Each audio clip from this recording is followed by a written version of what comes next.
Welcome to the review of VGP's financial results over full year 2025. For the first part of the conference call, the participants will be in listen-only mode. During the questions and answer session, participants are able to ask questions by dialing pound key 5 on their telephone keypad. Now I will hand the conference over to the speakers. Please go ahead. Good morning, everybody, and welcome to the presentation of our full year 2025 financial results. My name is Jan van Geet, and I'm the CEO of VGP, as most of you know, I think. I'll first start with a little executive summary and the highlights of 2025. We recorded a pre-tax profit of 338 million, an increase of 19 million or 6% higher than the full year of 2024. Our net asset value grew 8.3% up to 2.6 billion, and that's the EPRA NTA is up 9%. We have an EBITDA growth of 28% to 454.7 million, 13.5% increase. And what makes me happy is the historic record of 106.7 million of new and renewed leases, which I will go to more detail later on. The annualized committed leases at the year-end stand now at 468.3 million. We have 1,052,000 square meters under construction, and our development pipeline is 75% pre-let. I can add to that we have signed a lot of LOIs which are in final negotiation. We think that by the end of the first quarter, most of them will translate into new lease agreements, and if they do, and we expect they do because we are finalizing the lease agreements with them, we will have a new record of more than 80 million of signed lease agreements to be started up in the new year. So we're having a solid pipeline to be started up already, which is fully pre-let. We delivered almost 500,000 square meters last year, 99% let, and the last unit has just been agreed upon. It's a small unit in Koblenz with somebody from the defense industry. We have 1.4 million square meters of land acquired, and our total secured land bank stands at 10.3 million square meters, which represents a development potential of at least 4.3 million square meters. We did a net cash recycling of 389 million through a transaction with our joint venture partner in the Saga joint venture, and that led to an additional 60.5 million realized profits in 2025. And we target another material closing with the Saga, as we already announced it in August last year. We announced that we were going to do 1 billion. I think we'll do a bit more in the second half of 2026, for which we have already all of the assets aligned. It will be a material closing. We'll go more in detail also later on that. And then finally, VGP and East Capital have agreed to set up at least a 1.5 billion of gross asset value pan-European fund with an emphasis on Central and Eastern Europe. We know East Capital already for 15 years. They are very reputable boutique fund manager from out of Sweden, which have quite some track record in Eastern European assets and the fund management thereof. The board of directors proposes an ordinary dividend of 92.8 million, which is 3% higher than the ordinary dividend of 2024, or 3.4 euro per share. If we look at the summary of the financial results, then you see that the steady growth of the total portfolio value goes up for the full year at 100%, with including the joint ventures portfolio at 100%, with 900 million almost, from 7.8 billion to 8.7 billion. We have a continued strong growth in committed annualized rental income. It grew 13.5% year on year. As we're getting bigger every year, it's more and more difficult to beat that, but we're going to do our best this year. I think we're going to be able to set another nice year. We have a lot of demand in the pipeline. The full year of 2024, we had 412.6 million at the end of the year committed annualized rental income, and at the end of 2025, we had 468.3 million. The EBITDA increased 28%. Pete will go more in detail later on, which followed actually a very solid performance in all of our business segments. It went up from 354.4 million in 2024 to 454.7 million in 2025. And then I already told you about the dividend, which will grow with 3% to be proposing anyway to 3.4 euro per share. I'll first go a little bit on the market and the market update. These are not our slides. These are slides which we got from Jones Lang LaSalle, and I will compare our own performance a little bit to that. If you look at demand and occupier segments, then you see the take-up share by sector, and then you see that the third-party logistics are still the biggest one. We have very little third-party logistics inside of our own portfolio. We have most end users, and then also longer-term lease agreements. And we see a very big comeback from e-commerce. It is bigger than what we have in here. And what we have in the pipeline now, what we are working on, is also very e-commerce determined. So we see them coming back, and we see that there is more and more and more demand from out of that sector. It's not only Chinese companies, also they are here, but it's mostly Western European and American people who are coming back to the market. We also see a lot more demand now from the defense sector. We have been able to secure some of them, and we are also currently negotiating with some of them for some new manufacturing things in the pipeline. The vacancy rate has gone up a lot over the past quarters. It actually doubled from 3% to 6.2%, but that compares in our own portfolio to we are a little bit more than 98% let at the moment, and we see healthy demand, and we also see that there is a lot less speculative construction in the market, so the vacancy levels, we expect them to go down in the future. If you compare to all the markets which you see right next to them, there where we are, Budapest, we have 0 vacancy. Madrid, we have 0 vacancy. If you look at Bratislava, we have 0 vacancy at the moment. In Milan, we have 0 vacancy. In Prague, we have 0 vacancy. Of course, some of these are also speculative buildings which have been started up over the last quarters. On the supply, you can see that the build-to-suit over the last 3 years is quite flat. The 2023, 24, and 25 levels have remained stable, but you see that the speculative development is coming down quite a lot, which gives us a good view on that there will be soon not so much available anymore in the market because there is quite some take-up over the last year also. We have 16.2 million square meters space under construction, which is the lowest level in the past 5 years now. Capital markets, I don't know if we can say something intelligent on it. Last year started very well, and we did a very large transaction, 509 million in the second half year, so that also contributes to it. But we saw that overall, over the whole year, the transactions went up, both in volume and in size, but mostly in the smaller markets. On the major markets, only UK, the Netherlands, and Poland posted a year-on-year growth. The yields have been relatively flat. You can see that very well. We've had a devaluation on some of our German assets because our valuator takes the view that vacancy levels in Germany should go up, not should go up, but the reletting should take a longer period. He has made that from 12 months to 18 months. Pete will go in detail to it, but we have seen that in Germany, what has come available over the year, we have been able to relet on average in 2 days, not more.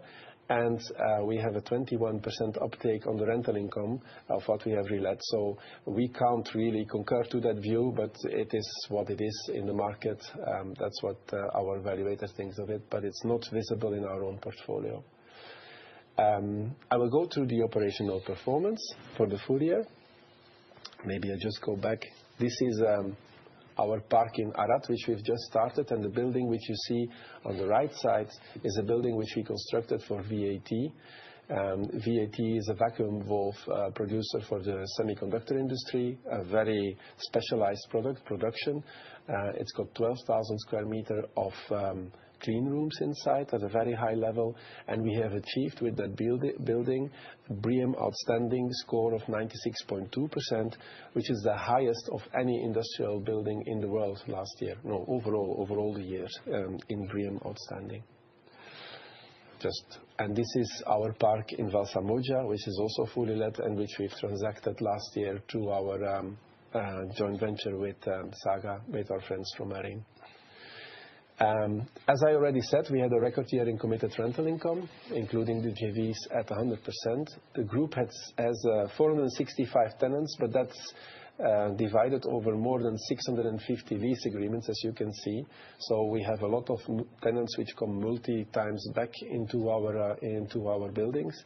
The committed annualized leases as of 31st of December stand at 468.3 million. Occupancy rate 98%, and it's filling up really very well. At the moment, we really have quite some demand in our portfolio.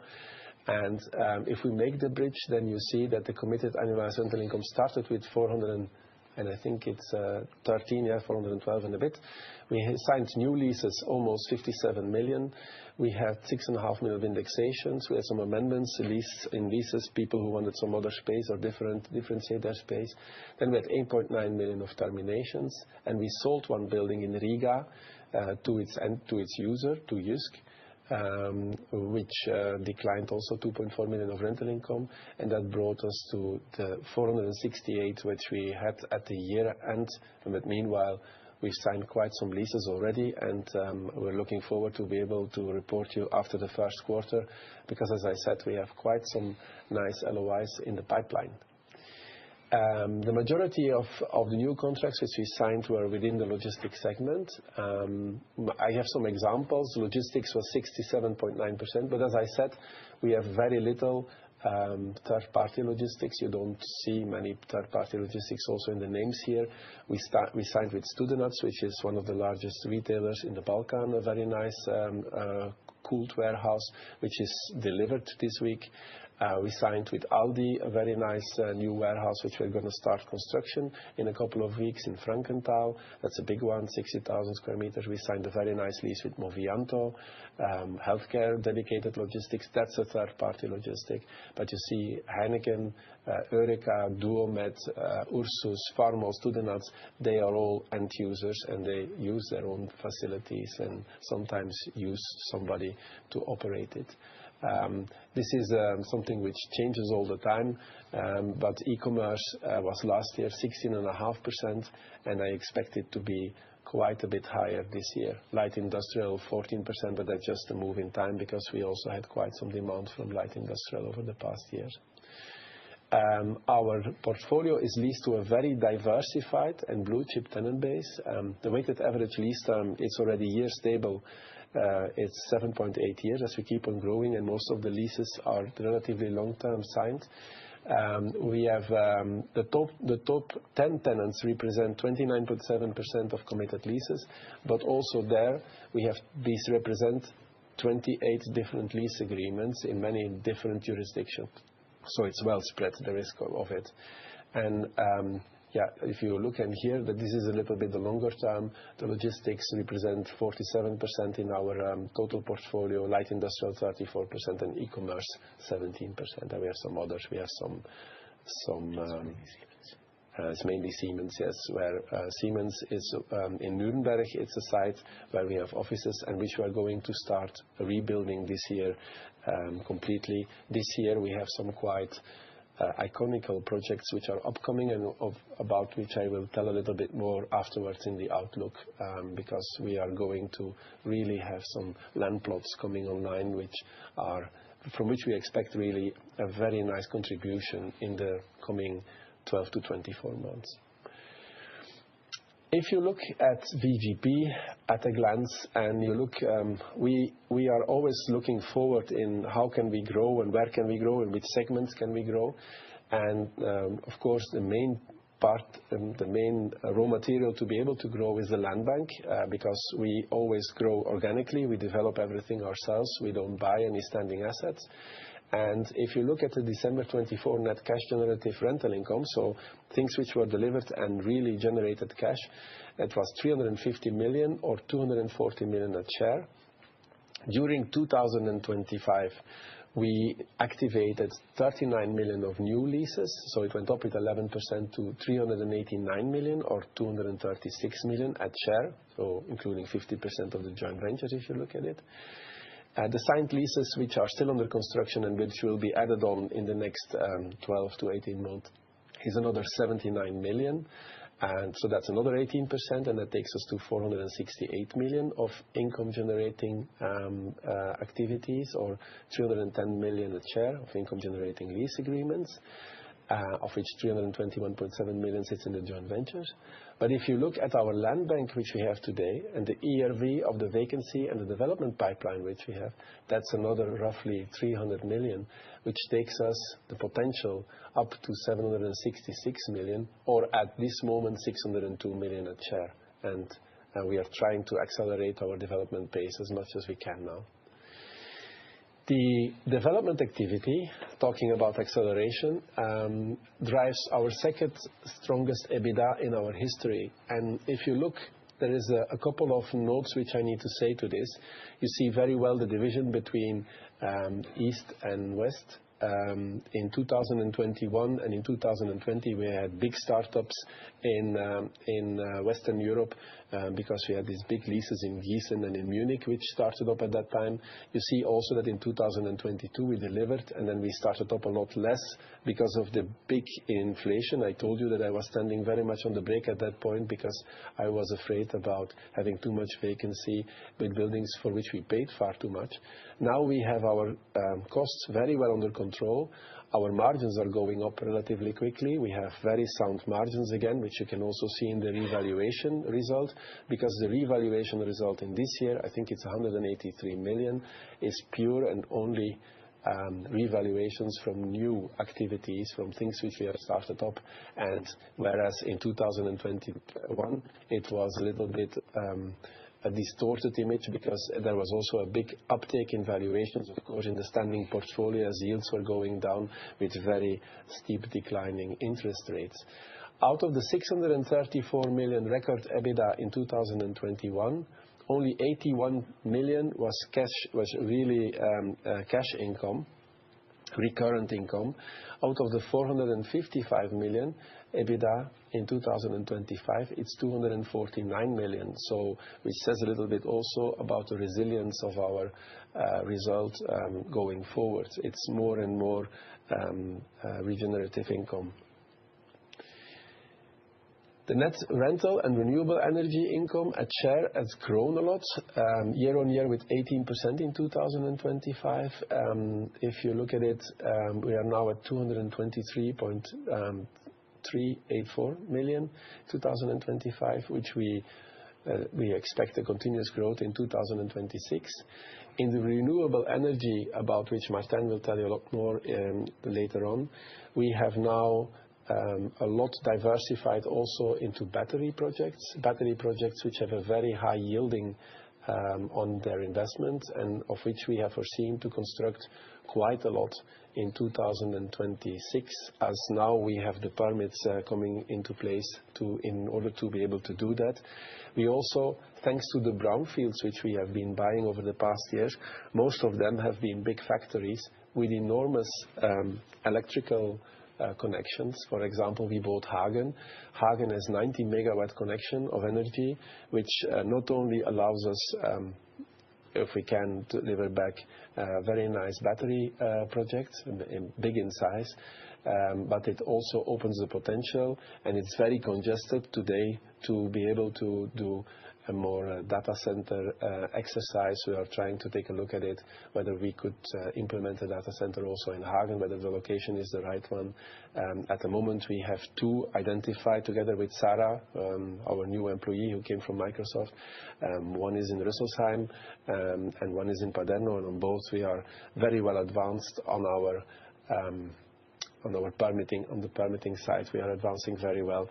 It will take a little bit more time. These are complex exercises also, but we are on a good way to be able to realize them soon. And it's our ambition to have something by the year end, to be able to say something more concrete about our data center developments going forward.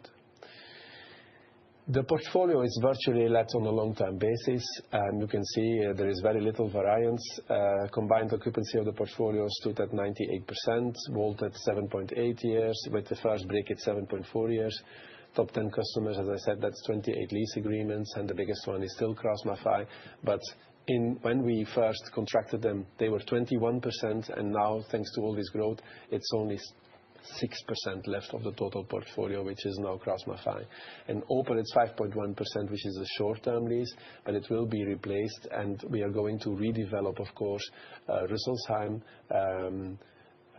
and we expect to be able to do quite a significant uptake in the leases going forward. Our own weighted average lease time on our own portfolio is 9.6 years at the moment.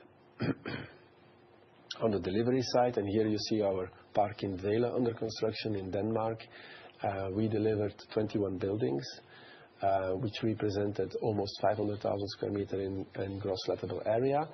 That was 32.9 million rental income, 39 new contracts, and they were 99% let. And as I said, we have a tentative agreement with somebody from the defense sector to take the last unit in these buildings, and it will be 100% leased. 100% will be rated BREEAM actually excellent, of which 31% is BREEAM outstanding over the last year, which I think in Europe at least we believe we have done the best performance with the rating of BREEAM outstanding. You see two of our buildings, the VGP Park Parma in Italy, which last year we delivered to Mutti, the tomato producer, and our park in Kecskemét, where amongst others we also have Mercedes as a customer. The deliveries in 2025 tending towards logistics, but you see immediately that there is also some quite big productions inside. Hyundai Mobis was a very nice one.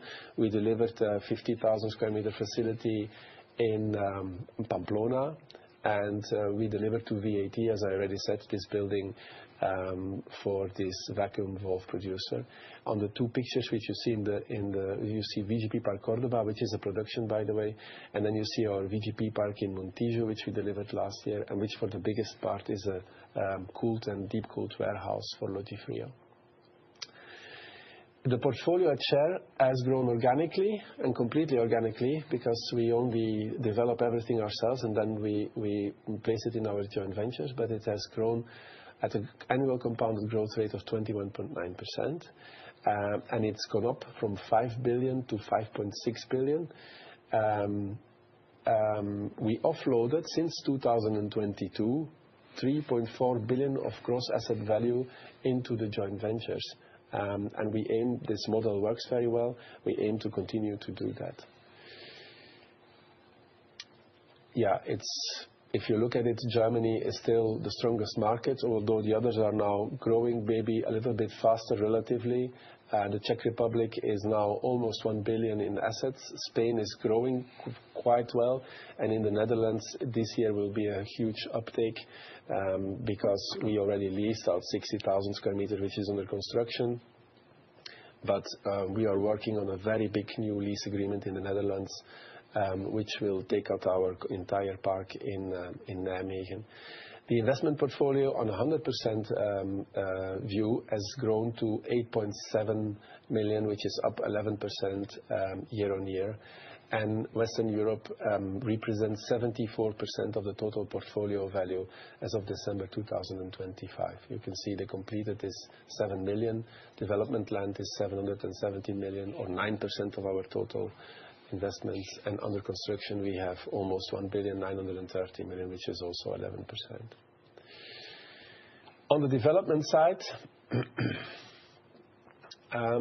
the portfolio under construction represents 85.3 million of new leases, and as per today, 43 buildings are under construction, which represent 1 million, just 1 million of square meters.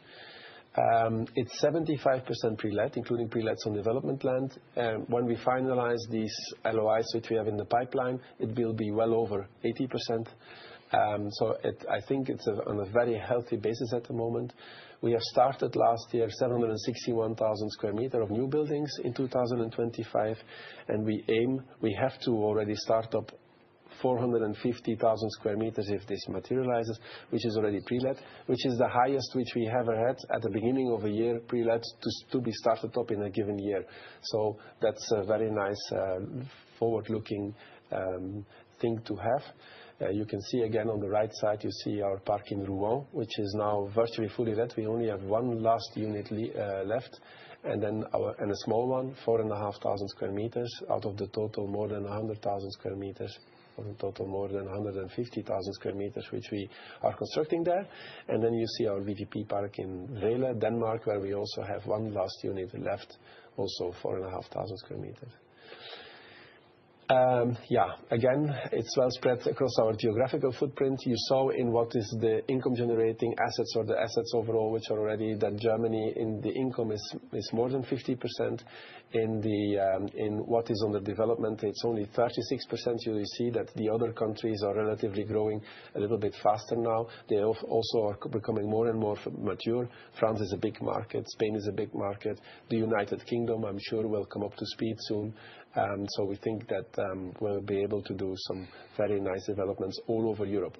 2025 was also the first year where we had buildings under construction in literally every country where we're active in. That's never happened before. So that is now, we have everywhere now buildings under construction.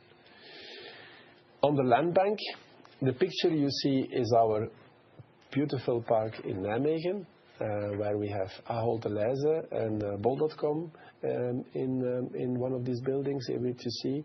And the land bank in front, that's only a very small part of it because we still have more than 20 hectares available, where we now have started groundworks already, and we are already under construction for one client, which we signed at the end of last year, Pragma Trading, and then we are negotiating. We have signed an LOI for the rest of the land bank. The land bank, of course, it's something I am very much dedicated to because it is the source of our future growth as we develop everything ourselves. And the land bank, Pete likes to make bridges, so we have also this in a nice bridge. We owned in 2024 when we started, or beginning of 2025, 7.4 million square meters, which is fully permitted, by the way. We acquired 1.37 million of square meters, which we always acquire subject to having the permit in place, so that's also fully permitted. We deployed 1.6 million square meters last year. We sold a little bit, a couple of square meters, but that's nothing. And then, so we owned at the end of 2025, 7.09 million square meters, but we committed, and in December we had 3.15 million square meters of committed. So that's land which we have binding agreements on and which we then buy at the moment when we have the permit in order to be able to use it for its intended purpose. So that brings the owned and committed in December 2025 to 10.25, and we have another under option and pre-contract of 1.51 million square meters. And this means that roughly, because the 4.3 million is just the ground floor space, you need to calculate mezzanines and offices to it, but at least 4.5 million can be developed on this total land bank versus the 7 and a bit million of buildings which we currently have either finished or under construction. I also try to take a very pragmatic look at the land bank, and everywhere we need to have a nice margin, which of course makes it, in Germany, the yields are a bit lower than the exit yields than they are, for example, in Romania, but we try to target everywhere the same margin. So we have been able to target lands in all of our countries, and the land bank is geographically well diversified. We have some specific countries we really need to take a look at going forward, but we were able to secure quite some really nice land plots, and I will talk a little about it also in the outlook later on. This is the first part of our operational results. I'll come later back to the JVs, but I'm now going to first give the word to Martijn to talk a little bit about our renewable energy company and its income. Thank you, Jan. First, giving a short overview of how our renewable energy business has now actually developed two segments. Jan already mentioned it at the beginning. Photovoltaic has continued to grow, and we added a good 50% to the revenues for the photovoltaic business. But something that is still a bit nascent, but for which we see good prospects, is on the battery projects. You see there's in total 258 projects on the photovoltaic side. There's a few less on the battery side, but actually it's in terms of investments, we see a good opportunity both to deploy capital. There's around 4 million euros invested now, but we see that grow substantially over the coming 2 years. And certainly if you see the megawatt hour deployment, that becomes, with 173, that's a good 30% of the total in renewable energy. So, and as Jan mentioned, also the profitability of this business is typically much better than for the photovoltaic. So this will start to add to the EBITDA line for renewable energy in 2026, but even more so in 2027 and onwards. The big constituent of renewable energy remains the photovoltaic business. Certainly in 2025, we've seen a good growth. As I mentioned, the revenue came from 8.3 million, and we've added another 4 million to the total revenue, which was driven by additional production that was now over 130 gigawatt hours. Energy price at which we've been able to sell has remained broadly constant. If you look at the outlook, we've added another 13% in operational photovoltaic this year. So you will start to see that also in the production figures for 2026. And then there's another 35 megawatt peak that is under construction, which we expect to become operational in the course of this year. I think the last thing to add is that the overall yield for photovoltaic has now popped over 10%. So the overall investment of the projects that are operational is 110 million, and as said, gross revenues was 12. So the gross yield has actually, for the first time now, popped over 10%. Then maybe also briefly on the corporate responsibility. There is one thing here highlighted on the left-hand side, which was something that was recognized at the end of last year by Time Magazine in cooperation with Statista.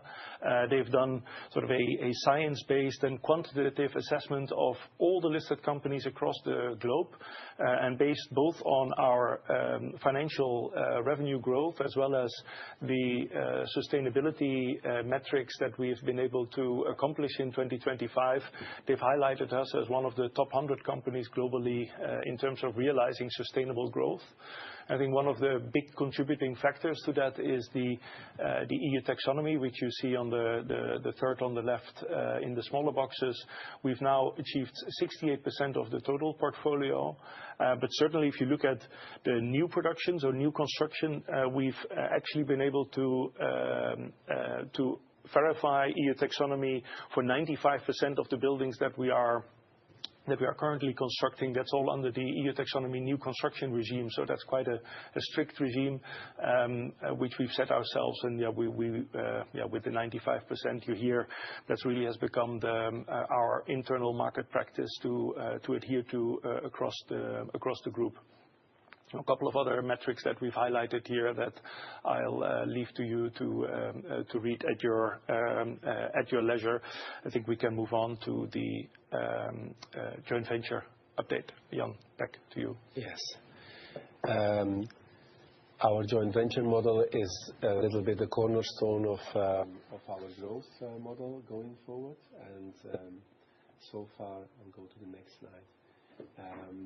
we have, you can see it's been growing consistently. We have done a new transaction last year with Saga, which is our sixth, whatever you call it, joint venture.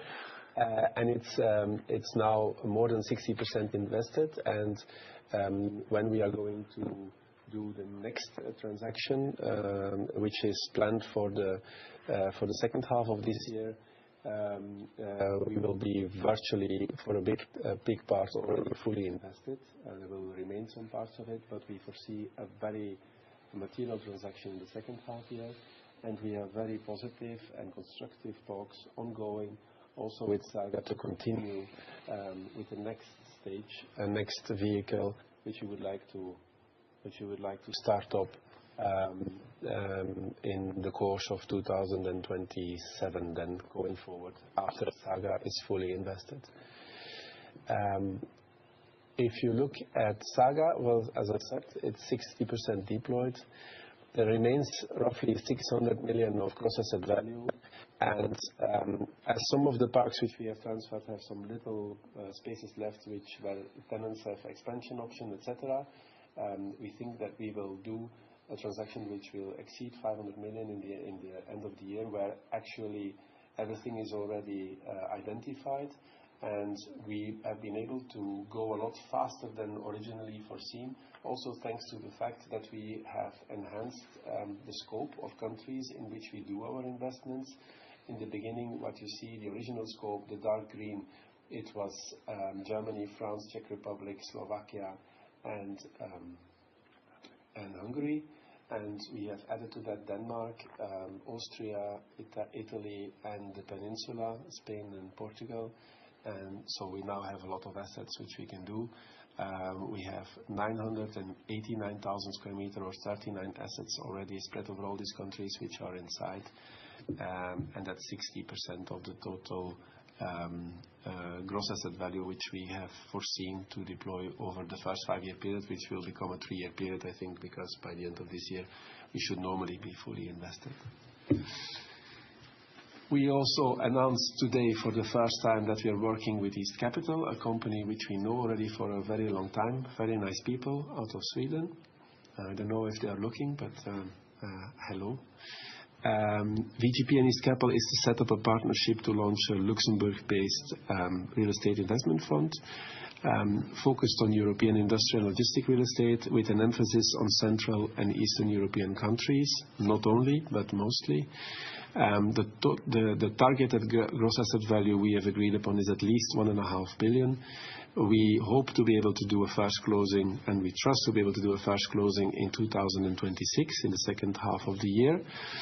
VGP intends to keep up to 50%, and the remaining equity should come from third-party investors. The management will be shared between parties. There is no difference in between the asset management and property management profile which we had with the former joint ventures. It will be the same. It will be East Capital's responsibility to do the fundraising and to do a little bit of investment advisory. And the portfolio will consist of what we are going to buy will be income-generating assets, all ESG aligned in the countries which you see. So it will come a little bit from everywhere, but with an emphasis on Central and Eastern European countries.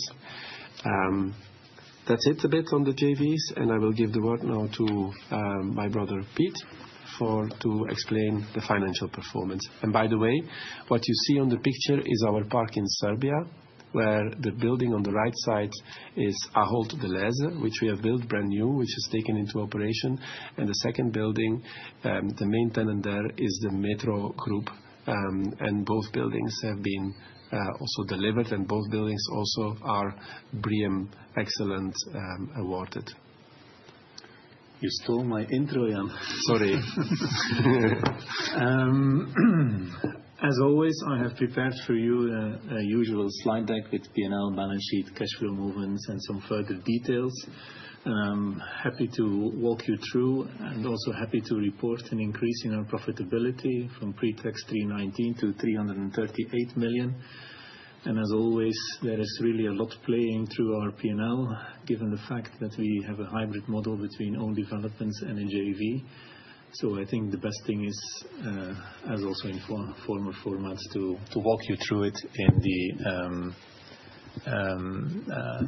the more line by line. We had an issue with some sound. So first and foremost, you see that our net rental and renewable energy income, it has increased with 31% to 88.7 million. Basically exists out of the gross rental income or the rental income and the renewable income. The gross rental income on our own balance sheet increased 32.7%, which is 86.7 to 86.7 million.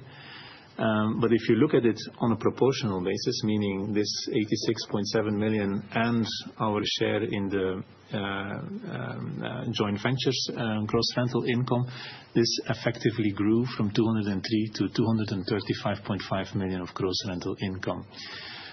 Maybe just to make a quick recap to what has Jan been presenting before is we have in the group on an annualized basis 468 million euros of contracted rental income. From that 468, 146.6 is on our own balance sheet, of which 78 million is active. That 78 could compare to this 86.7, but it is in fact more. That is because, of course, we had done a transaction with Saga at the year end, and that still delivered us 15 million euros of rental income, that portfolio, before we transferred it into the JV. And on an annualized basis, that transfer was actually 29 million euros of rental income. So that's it about the rental income, a good positive increase, all built up organically. In terms of the renewable income, we also see a strong increase, 43% to 11.9 million, coming from 8.3 million on gross renewable income. As Martijn has presented, this was an effective increase in production from 90 gigawatts to 132 gigawatts, or a 47% increase. So that brings it down on a net rental and renewable energy income, an increase from 67.7 million to 88.7, but also at share from 189 to 223 million, or up 18% in comparison to 2024. The next line in our P&L is the joint venture management fee, or the joint venture fee income. It's 32.7 million euros last year. That grew with 59% to 52 million. Here there are also quite some particularities. The joint venture fee income basically exists now out of three components. One is our property facility or asset management fee, which on a recurring basis grew with 4 million. And then there is also a provision for 18.4 million on a promote. Just as a quick reminder, we have multiple joint ventures. The first joint venture, Rheingold, comes up to maturity in May 2026. It has already been extended for 10 years, but after the 10-year or the lapse of the 10-year period, VGP is entitled to a promote based on the net IRR performance of that joint venture. Now, the net IRR performance, and we are particularly proud of it, has been very good. We have a 12.4%. This is really net IRR, really on a cash level basis after all asset management fees, taxes, and whatsoever. And since we have surpassed the hurdle, we have now, at 31st of December, booked a provision of 18.4 million.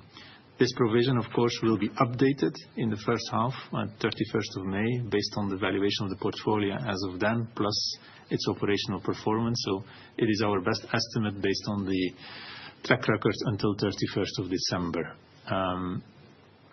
And then finally, the remaining part is the development management income. We perform works on behalf of the joint venture.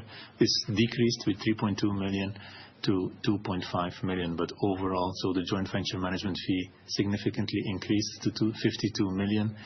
And on a recurring basis, we do expect it to increase further in 2026, because we have done a transaction, for instance, in December, where we also have an asset management fee on, which will be accounted for in 2026, plus then, of course, all of the transactions that we foresee to do, one with Saga and also with the new East Capital Fund, which will also lead into increases of our fee income with the JVs. The next line, and that's always a strong influencer on our P&L. That's the net valuation gains that we record on the investment properties. These increased from 187.1 million to 243.6 million. And they are actually composed out of two. Jan has already hinted to it also that we have an unrealized gain of 183 million, which is an increase of 89 million, which is mainly related to our development activities. That's the profit on our developments. Whereas there is also a second component, which is the realized gains. That means that we have sold assets towards the JVs, or for instance also the disposal of VGP Park Riga, at a higher level than it had been recorded for in our books versus the fair value in our books. This led to a 60.5 million euro additional profit. And our own portfolio has a weighted average yield of 7.48% versus 7.22%. Of course, the number, sometimes we get a question, is a bit higher than in our JVs, but in JVs it's 5.22. That is because it's more skewed to Western European countries in the JVs and fully stabilized assets, whereas here we are still having assets under construction and also quite some Central and Eastern European assets which have a higher yield, on which of course we have also now the nice opportunity with East Capital. The next line on our P&L is the administration expenses. They are quite, you could say, broadly in line with last year, from 61 to 63 million. In average, the remuneration went up with 1.6 million, but we also had a depreciation increase of 2.2 million. That is mainly related to our renewable energy installations, which are recognized in a cost model, so at acquisition cost and depreciated. We have a general, I need to move this, 5 million increase in general admin. Part of that was also the marketing campaign that we launched in 2025. And then since we have more assets under construction in comparison to previous years, we have also higher capitalized expenses on our assets or investment property, which offsets the extra cost of the above with 6.7 million. And at year end, we have 434 FTE. Next line is the share in the net profit, and there we actually see a decline from 92.7 million to 41.3 million. But I can actually explain, I think, what has happened there in the bridge versus last year. First and foremost, and I don't know if you see it also what I'm seeing, but there is a line missing. But anyway, the net rental income increased from 121 million to 134.7 million. That's an increase of 10.7%.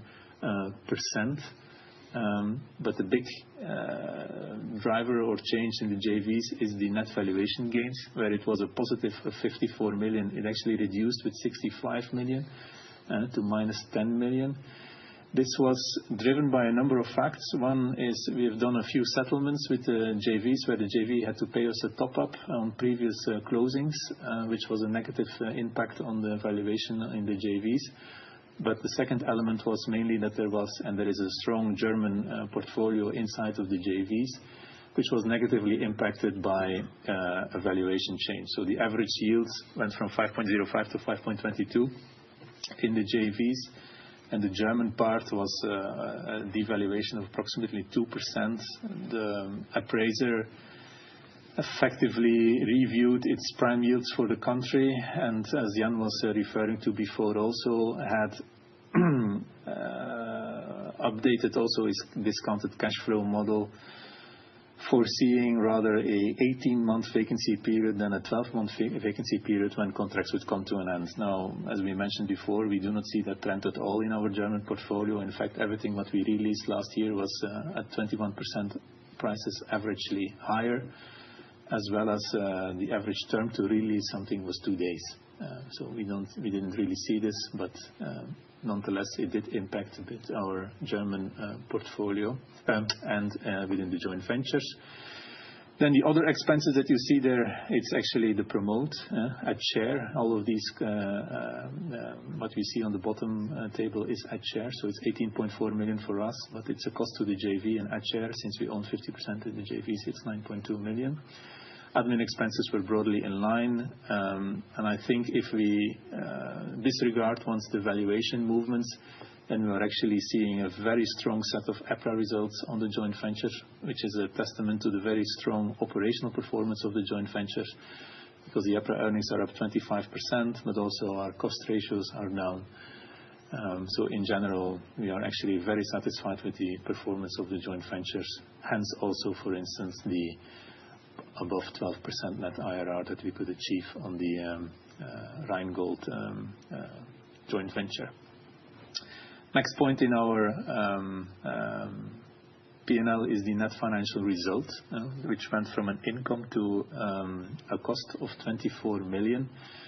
This is, of course, we raised 576 million of debt last year at a coupon of 4.25%, which gives already a delta in a higher interest cost.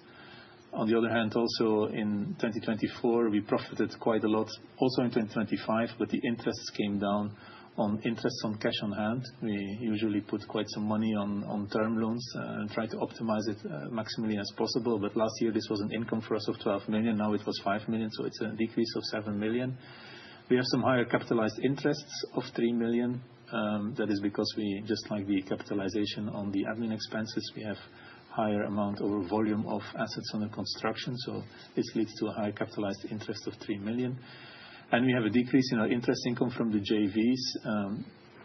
I would say the shareholder loans in the JVs, they effectively increased, but of course there have been distributions through repayments of shareholders during the year, and only at the end of the year we created a new shareholder loan with the Saga joint venture, because the transaction only materialized in the second half of December. And also we partly capitalized part of the non-current receivables or the shareholder loans on the DECA JV, which also decreased a bit the interest income. And then finally, as you may recall, we raised 576 million of bonds, but we also bought back in 2025 200 million worth of bonds, for which we paid 195. So we made a profit on that of 5 million. Going to the next slide. It doesn't want to go to the next slide. Yeah, he did. Okay. Where Jan also already referred to, and it's a particularly good performance over EBITDA. So the EBITDA is up 100 million versus 2024, so up to 455 million, or an increase of 28%. And the increase is to be noted in all of our segments. So in the investment segment, where we show the EBITDA of our completed portfolio, excluding any valuation gains, you see an EBITDA going from 204 to 249 million. This represents actually, if you look it into a balance sheet, 2.9 billion of our total assets. In terms of development, as I explained before, net valuation gains, the 243, composed of the good development profit traction that we have. And something is happening here I'm back here. The good traction that we have on the development profits and the realized gains. So our EBITDA also increased from 145 to 199 million. And then the gross renewable energy also has a nice EBITDA increase, given also the 47% extra production that we managed to produce in 25, or a 43% increase in its gross renewable energy income. In terms of the balance sheet, we see a strong increase of our total assets and total liabilities from 4.6 billion to 5.2 billion. The investment property is now 2.4 billion, which of course composed of a completed portfolio of 915 million, under construction 777 million versus 579. So you see here also the increase versus 24. And then development land, as we did buy quite some very attractive land plots, also increased from 645 to 728 million. We did about a total CapEx of 660 million, which is composed of about 490 million on assets and 150 million roughly on land acquisitions. And I mentioned already the weighted average yield of our investment property, 7.48%. The property, plant and equipment, the 141 million, it's an increase of 18 million versus last year. This is mainly related to our renewable energy installations, where we had a 19 million CapEx, and the completed installations, where also then the 11.9 million of gross renewable energy income is coming from. It's generated from a complete installation of 109 million, and what is still under construction is 18.6.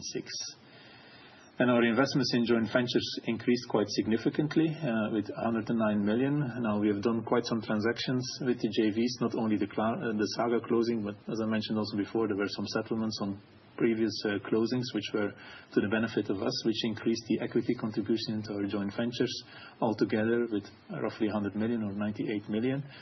Then we, of course, have, since it's reported on the equity method, the allocation of our result or a share in the result of the JVs, which is 41 million. And then we received equity repayments from the JVs, so dividends of 30 million. I will come back on the distributions of the joint ventures in the cash flow statement. I already mentioned the other non-current receivables, so they increased with 63 million following the transactions with Saga, but we also had 32 million of joint venture loan repayments. These were the two main movements, I would say, on the non-current receivables. And then we ended the year with a cash position of 523 million euros, about 31 million euros more than we had last year. And on the disposal, group held for sale, the 27 million, that is the VGP Park Tiraines, which is going to be sold in H1 26. That is under a call option of its tenant. It's located in Latvia, and the transaction is about to be materialized. Everything is more or less done. The shareholders' equity increased, as already mentioned before, from 2.4 to 2.6 billion. Very easy movement, 290 million profit, 90 million dividend going out, so that makes the movement there. And then in terms of our financial liabilities, that increased from 2 billion to 2.360 million. This follows a 576 million bond that we raised in H1. It was actually 500 million with a top-up of 76 million. Then from out of that, we did a tender on our outstanding bonds of January 27 and 29 of 200 million. And 27 was reduced with 179.9. The one of 29 was reduced with 20.1 million, but we effectively paid 195 million on that. And then there was also a bond that came to maturity in March of 80 million, which was also repaid. And then we moved to current financial debt at year end, now the 190 million bonds, which is due in March. I'll come back on the debts also in one of the next slides. But our average cost of debt is now at 2.7% as at 31st of December 25. And as you may recall, we have also revolving credit facilities, which are untapped. They amount to 500 million. We increased them during the year, and we also prolonged them. There's more info to that in our press release on what and to what extent it has been prolonged. But in the end, it comes up to a consolidated gearing ratio of 35% or a proportional LTV of 50%. We also have a Fitch, and also since 2025, an S&P Global rating, both investment grade with BBB minus and a stable outlook. I already made a reference to this, I think, on the previous slide. So our average cost of debt increased to 2.7%. We have a significant liquidity position and the bond maturities, and I've updated it here already given the January 26. In January 26, a few weeks ago, in fact, or 1 month ago, we raised a 600 million bond. And from that bond, we also repaid 100 million on the outstanding January 27 bond, which was originally 500 million. We reduced it with 180 and 25, and we reduced it again in January with 100 million, so it's now still 220 million. And then the remaining bonds to be paid are listed there, but you can see the one in 2025 has a maturity, the 576 million in 31, and the new one, which was raised in January, has a maturity in 2032. Speaking of the cash flow statement, we started the year with 492 million euros. The net cash generated from operating activities is 51 million. Just as a side note, we did an update to our cash flow this year where interest paid, as you can see now in financing activities, has been moved from operating to financing activities. We felt it's more correct there. It has also been restated in 24. So we go from 33 to 51 million euros. I have a bridge on the left, but in essence, we have spent 171 million in investing activities. The proceeds from disposal, the 389 million, is related to the Saga JV and the disposal of Riga, plus some settlements with the joint ventures. From the 660 million of capex that we see on investment property, an effective 642 million has been spent. The remaining will move through our working capital on capex payables.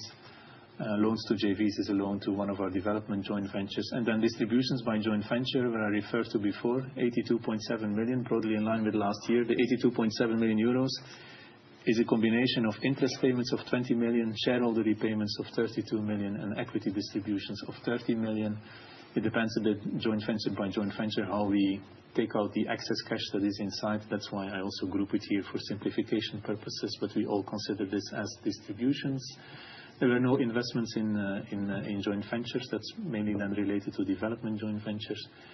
And then in our financing activities, so we paid an interest of 48 million. We paid out a dividend in May of 90 million, which we now propose to increase from 3.3 euros to 3.4 euros in 26. So that will go to 93 million as cash out in 26. Then we had proceeds from loans, which is the bond raisal of 576 million after costs and deductions. It's 565 million net cash in. And then the loan repayments, it was a bond that we paid back of 80 million. And then the 200 million that we paid back for 195 million. So 195 plus 80 is 275 million that we actually repaid. So that means that we end the year with 523 million euros of cash. I think I maybe explained all of this already, but maybe there's one more nice thing to note. That is that we raised the bond in April of 576 million at a coupon of 4.25%. We did one in January at 4%. But underlying, there is quite a big difference because the 600 million bond that we raised in January was at our historic lowest spread ever, 150 basis points.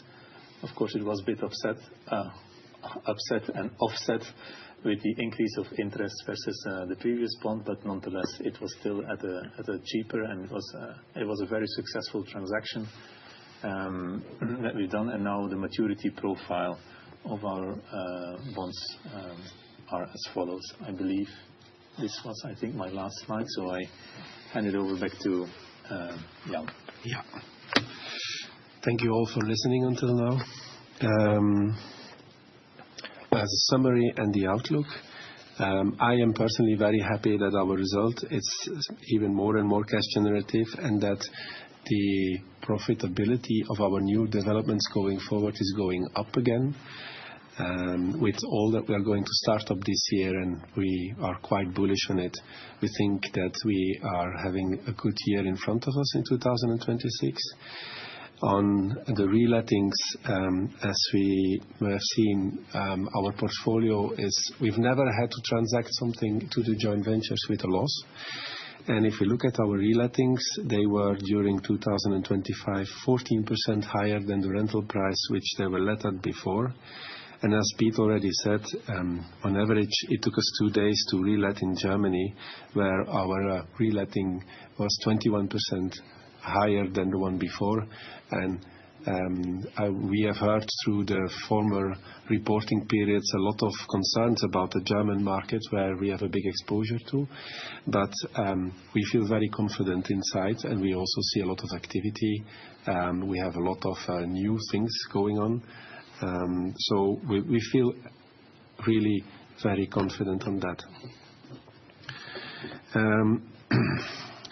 The margins on our new developments, they are 103 million.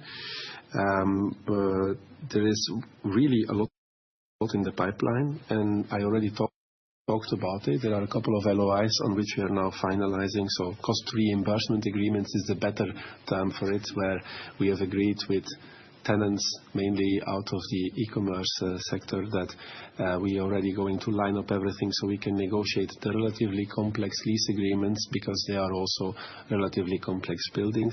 But we are on track to close them all before the end of the first quarter, some of them even in this month. So we're really in final negotiations. We already signed one with PE Capital last week in Bucharest. And if we look at it, we see that e-commerce is back on track and starting to look really again what they had over rented in 2021 and 22 has now been consumed, and they are back on track with growth, which is, I think, a very positive for us. So if these things materialize, we will at least start 450,000 square meters now in 2026, 80 million, which we need to start of rental income, which is already contracted, which is the best position I think we've ever had in our history. So looking forward, and that's very much supported also by the unlocking of some of the historical iconical parks which we have bought and which are mainly brownfields, and brownfields are always take a little bit of a longer time to develop. But if I look at it, we are going to start construction this year on La Naval in Bilbao. We are going to start demolishing Nuremberg, for which we have a lot of demand. It's a super location, and we're going to start construction. We also are talking to some people out of the defense industry. We have already paid a visit to Hagen, which we bought just after the year end with a very big tenant, and which is being welcomed. Hagen is Dortmund, right next to Dortmund. It's a very nice site, which disposes of a 90 megawatt peak capacity of electricity, which is active, so which opens a lot of opportunities for us. We're well proceeding on our Rüsselsheim development, and we're also very well proceeding on our permitting there, because we needed to do a new B plan in Rüsselsheim, in which we also incorporated our data center and development, which we aim to do. And I was puzzled by the presentation which Sarah gave to me about data centers coming from Microsoft. If you look at the actual installed capacities in the big conurbations of Europe, where it is where everybody talks about, it's actually not that much as you would think. London is 1.7 gigawatt, Frankfurt also. And if you think about us in Rüsselsheim probably being able to do quite a bit more than 100 megawatts, that gives a total different perspective about the possibilities of our land plots. And we also have a very nice opportunity in Italy, and we're looking at other land plots in Germany. We think that that would be nice. We also are going to have Verona coming online this year, our new land plot in Vélizy in Paris, which is now, for which we have also received a building permit, and for which we're going to sign our first lease in the next couple of weeks. So all in all, we think that we have a very sunny future in front of us, as you can see on this picture, which is our park in Montijo, which is in Portugal. And then, of course, we are looking very much forward to the further diversification of our joint venture model. We are in continuous talks with our friends from AREM to do the follow-up of our Saga transaction. And also now, we have announced it now publicly, we're very much looking forward to our cooperation with East Capital. And we have two legs to stand on then going forward, and we hope it's going to be a big success. That's a bit, I think, the summary and the outlook over for the next year. And I think that we can now move to questions from your side. If you wish to ask a question, please dial pound key 5 on your telephone keypad to enter the queue. If you wish to withdraw your question, please dial pound key 6 on your telephone keypad. The next question comes from Marius Pastou from Bernstein. Please go ahead. Hi, good morning. Thank you for taking my question. I've got a question mainly around the new partnership with East Capital. I see on the slide you mentioned potential for at least 1.5 billion of gross asset value in scope. So I'm just thinking maybe part of the agreement, if you could give some more details on kind of what that total investment volume could scale to, if you've agreed a time frame or a target to reach that fully invested level, and whether the structure is broadly similar to what you've agreed in your prior partnerships. Thank you. Yeah. Shall I take it?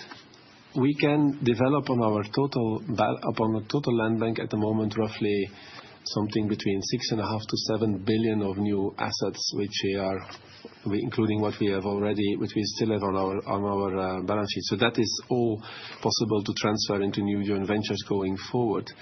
And we have already envisaged and we have already defined quite a large portfolio which we could transact because it's already income generating and delivered in this year. So we have said we want to do at least 1.5 billion. I think we're targeting more something like 2 billion, but that is a momentary view at the moment. When we start, it can also grow bigger. We're very confident on the fact that we are going to be able to deliver. Well, VGP is delivering all the time new assets and all the time starts up new assets, so it will keep on growing in the future. I think in general it's indeed more or less a copy of our current joint venture model with an investment period 3, 4, 5 years, and what we develop we will offer, and it's broadly similar. We will retain the asset management services on the as it is in the current joint venture, basically. Yeah, structurally it's actually the same. Yes. What is different is that we are not targeting one single partner per JV, but that we are targeting multiple partners at the other side. More something like a fund structure than just a single JV with one single investor at the other side. Okay. The next question comes from Vivian McKay from Degroof Petercam. Please go ahead. Yes, good morning. Thanks for the presentation. I hope you can hear me. I had a follow-up question also on the JV, just to understand from the fundraising perspective, what kind of pre-commitment do you have from the third-party investor? Because just wanted to see, because you mentioned a closing in the course of the year, but do you has I would say the equity already been raised within the fund, or what confidence do you have on that front? And also the structure, is it closed-end or open-ended fund? It's foreseen to be a closed-end fund, and the raising of the funds is an ongoing exercise, which East Capital is predominantly occupied with, knowing that of course East Capital has a solid investor base inside of their existing funds, and this is an addition, more of a unique product that they can offer, but it is an addition to what they have in their current fund business, and the exercise is currently ongoing. We are targeting a closing by the end of the year. I think that's about it, what we can say today. Yeah. Yes. It's a regulated business, Vivian, raising capital, so we can't really say what's been committed already. It's prescribed quite precisely what can and cannot be said in such exercises. Okay, and then just on the shares management agreement, as I understand that deviate a bit from the previous joint venture. What does it mean for you in terms of recurring income you're going to drive from that joint venture? We expect a similar income model that we have with our current joint ventures also. There is indeed a sharing of services with East Capital, but it is somewhat similar, for instance, with what an RM or an Allianz also does with their investors behind who are invested into our joint venture. So East Capital will mainly look into gathering the funds and also doing the investor relations with the investors that they have been able to target. But other than that, our services remain the same. We expect broadly the same revenues to be incurred from all of the disposals into the JVs. Yeah. The next question comes from Wim Louis from KBCS. Please go ahead. Yes, hi, good morning. Thanks for the presentation. I've got two questions. One is a small one on East Capital, if I can bother you with that. Does the new fund also allow for countries that were not eligible for the other joint ventures to be transferred? I'm thinking, for instance, on Serbia or maybe other countries that you can now offload more into the future.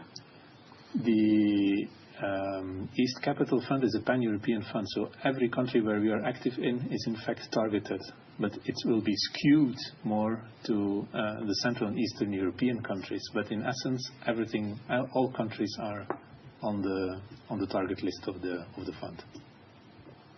Okay, thanks. And then a follow-up, if I may, it's really on this valuators increasing yield in Germany and then especially in the JVs to 5.22, which you explained that it's based on vacancy. Now, you obviously have good leasing activity, which you explained many times, but could there be like a timing difference? Because they do that at the end of the year, whereas you have done the releasing over the year. Can you give an indication of the amount of releasing you have to do in 26 and what you expect from that?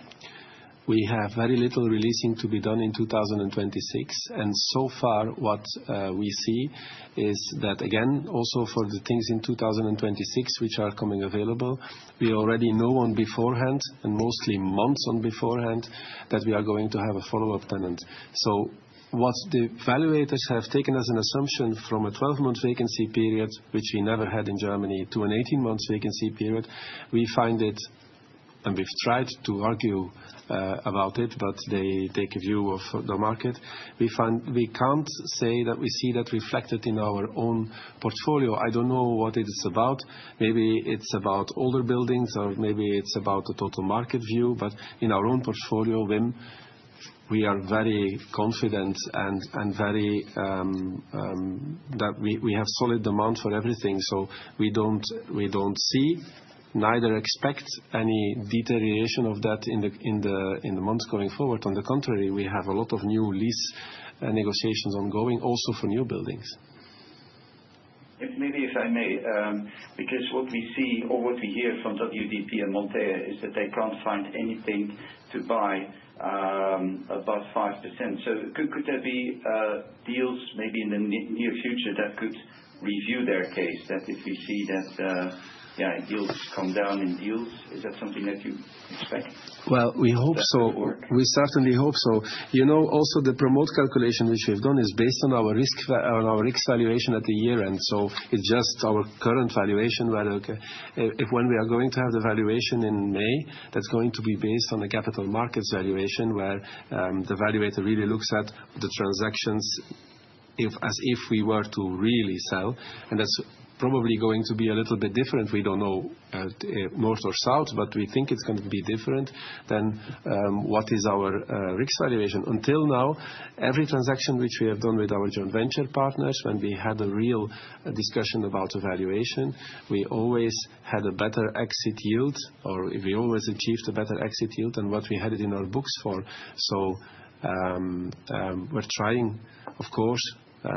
We want to be a fair partner, but we are trying, of course, to defend our position also. That is more than normal, I think, in business. And As a reminder, please limit yourself to one question per analyst. Thank you. The next question comes from John Bong from Van Lanschot Kempen. Please go ahead. Hi, good morning. Thank you for the presentation. At the end of last year, you had 780,000 square meters under construction. Deliveries came to just short of 500,000 square meters. Were there some delays in the deliveries? And if so, what has been the reason for these delays? Looking at the pipeline going forward, it's currently standing at pre-let ratio of 75%. And you're saying that you're seeing quite some strong demand. So how do you think about the size of the pipeline and construction, and what are your thoughts about more speculative developments over the next 12 months? Yeah. Yeah, when you report, you always have a cutoff, which is at the 31st of December, and you need to take a look at it. Whereas in development, it's not always really linear. You have sometimes customers which have demands for changes in the building, which entail relatively complicated situations, and which makes the delivery going over the reporting period. That's one of the things where we are. So I think you need to look over a longer period of time to see really the tendency, and not just in the cutoff of 1 6-month period. That's the thing.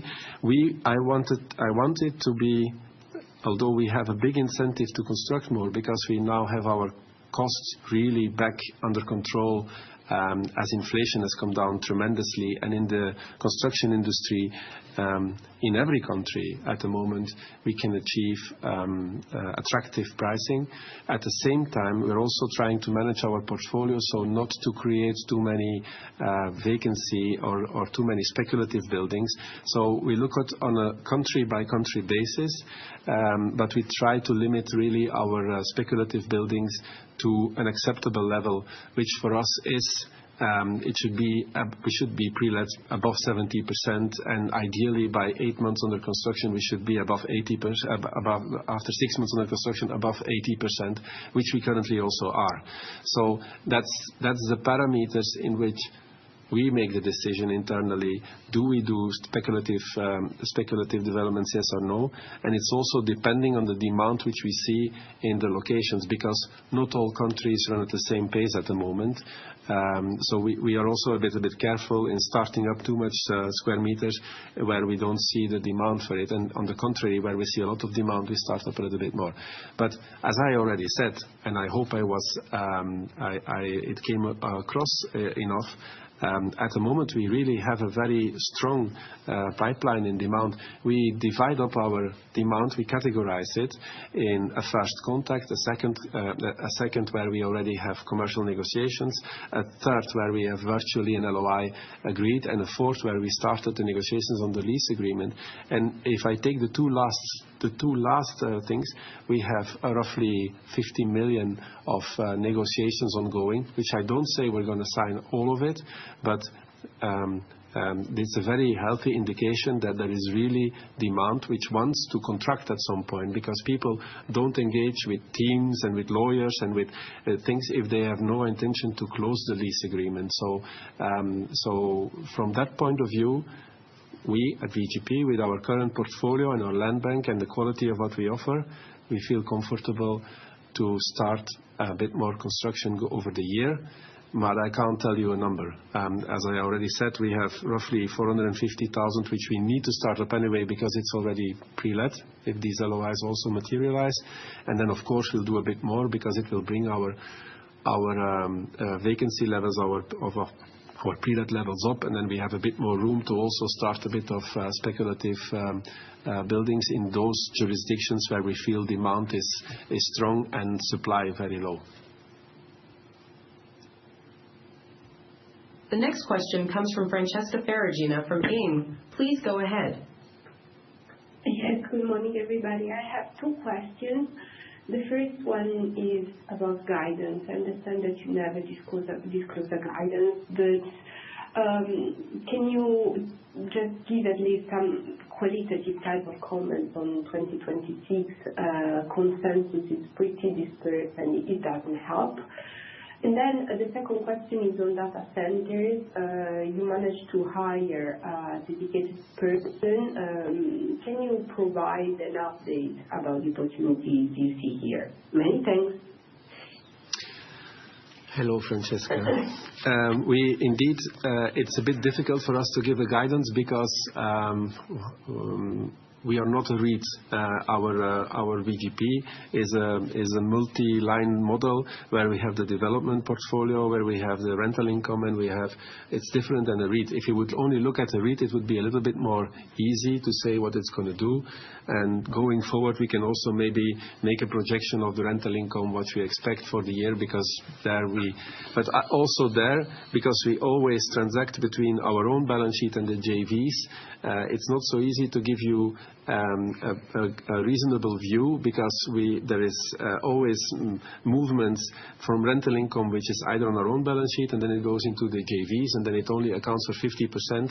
So we'd rather not say something which we then cannot fulfill. We always give guidance on things where we think that they are achievable and where we feel ourselves also comfortable that we can achieve. And so far, I think we've never promised something which we haven't delivered. That's something which we are proud of.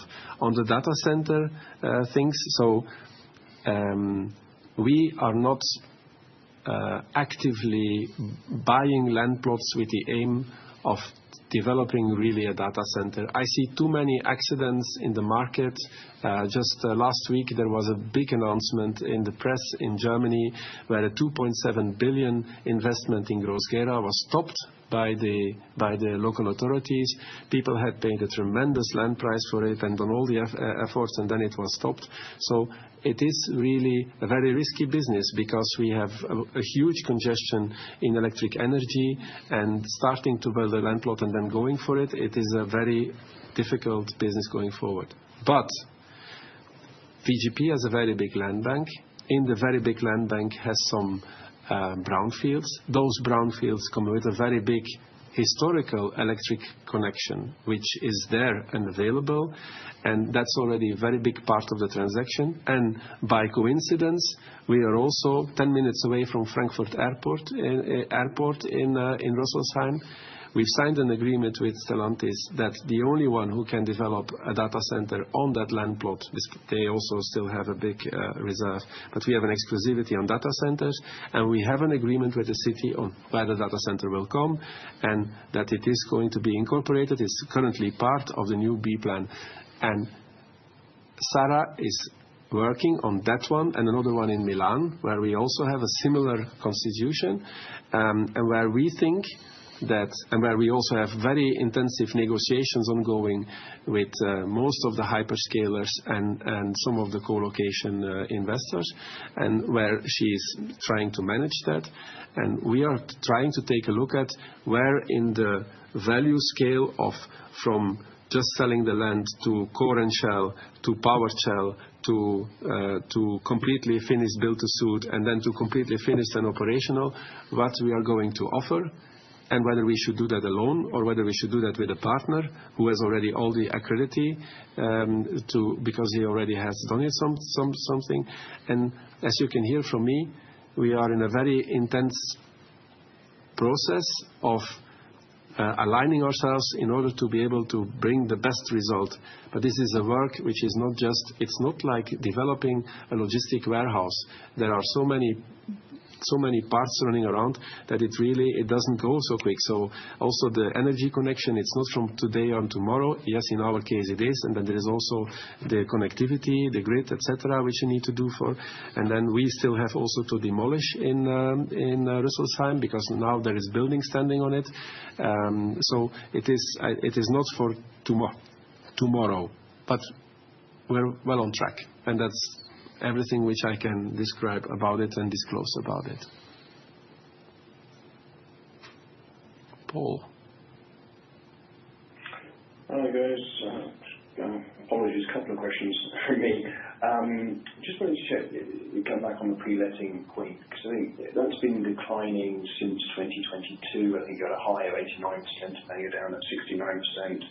Just wonder, what level are you comfortable going to in terms of pre-letting level, and what gives you the comfort in starting more and more speculative schemes as you have been over the last few years?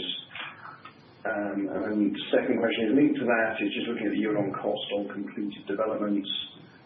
Did you have to give any rent concessions to lease these up? I think in the past you've talked of tenant incentives or rent-free periods, just to get a sense on that. And if you could quantify those, would be great. And then I do have a very quick third question, but let's see if you let me ask that one. Thank you. Paul, on the first one, I think I already answered quite a lot of it. So yes, we've done a bit more speculative construction last year because our construction price came so much down. And we are currently, after 6 months period, if you look at it, we are 80% pre-let, and we also have a lot of things in the pipeline where we feel very comfortable that we're going to sign it, which will take our pre-lets even more up. So we feel comfortable with today's level of pre-lets of speculative buildings under construction, and because we also see good activity and good demand on that pipeline going forward. So we've built it for a very good price. On the activity from the tenants, we are always because we did not buy land at excessive prices, and because at the time when the land was so expensive, I told you all, I don't find these things sustainable. In 2022, we really stopped. We didn't buy anything. If you look at it going backwards, we only bought Rüsselsheim, which we bought for a very good price, but the rest we couldn't make working. So today we are in a very good position because we can be aggressive on the rental price, but still make a very beautiful margin. Our margin is actually going up instead of going down because we have so good control of our construction cost. So we don't see anywhere where we need to give excessive rental incentives more than what we have been doing over the last 5 years. It's still the same. So it's a healthy market, I would say. Also, the vacancy level, which we see today in the market, 6%, it's not like we haven't had before, a lot more even than that. And I find it still very healthy that people finally have something they can take a look at, and it's an advantage for us as a developer offering new things where we can be aggressive on the price, that we can grow in a healthy way going forward. And yes, we can be maybe more aggressive than somebody else on some of our land plots, because also we act as a general contractor in every country nowadays, and I think we have I wanted to use the word shit, but it's our things very well under control. So it's really going well. Did you have another question? No, rent incentive. That's what I said, just answered, Tom. So no special rent incentives. Yeah. And you had a third question, Paul. The next question comes from Steven Boumans from ABN AMRO Auto BHF. Please go ahead. Hi, good morning. Thank you for taking my questions. So I have some questions on what to expect for signing new leases. So on the LOIs that you mentioned, could you please remind me how much in annualized rental income you expect to sign in Q1? And second, to respond to John's earlier question, how does the 50 million in lease discussions you talked about compare to 6 months ago? Hello, Stephen. As we said, we don't give guidance, so you asked me to give a guidance on the first quarter.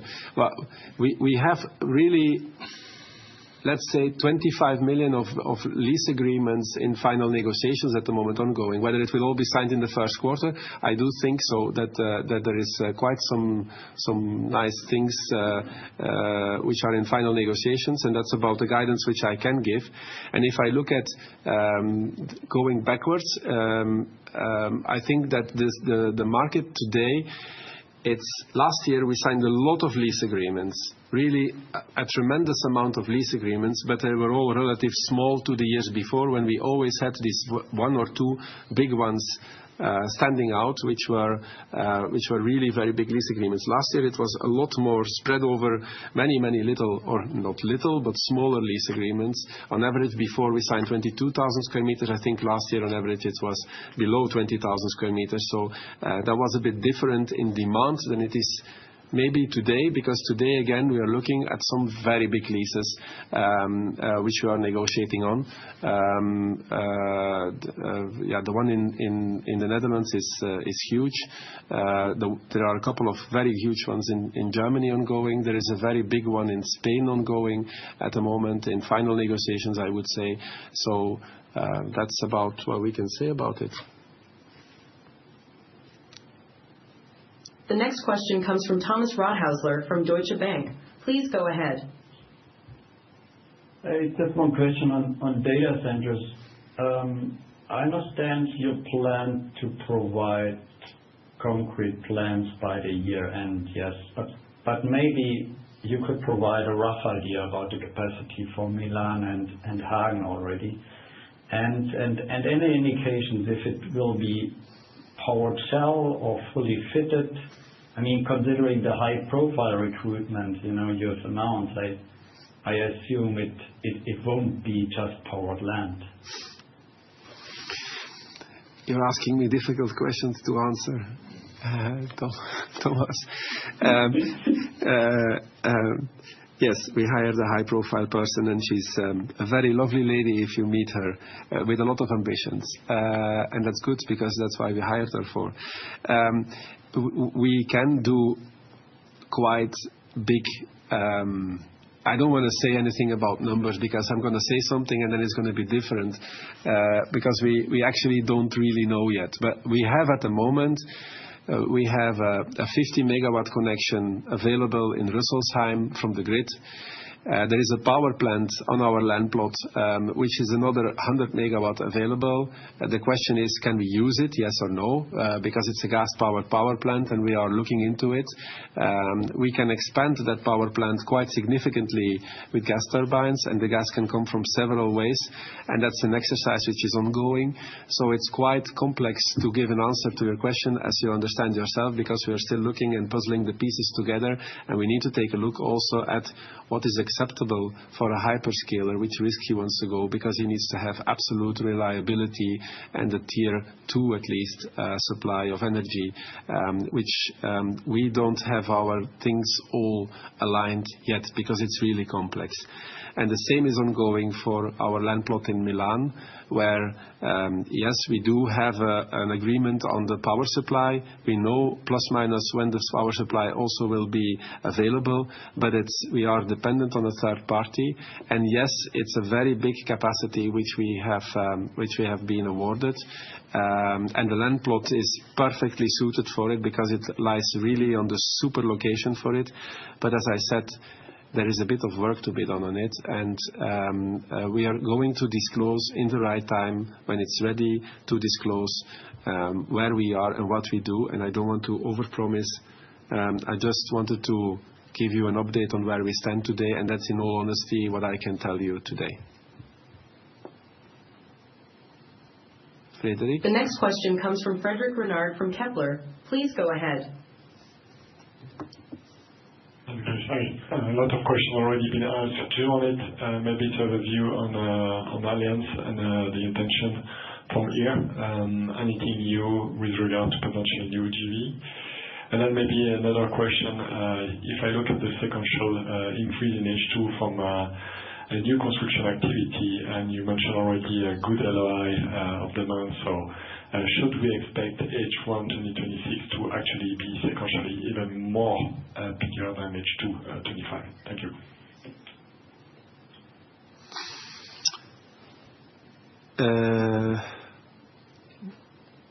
I will answer first on your last question, whether it's going to be more in H2. Which one? In H1 versus H2 last year is I don't have immediately in my mind, but we are going to start up roughly. We have to start up quite some buildings in the first half year of 2026 because they are pre-let and we need to deliver it within a certain time frame. So we need to start up. But I would need to calculate how much that is going to be for sure in the first half of 2026.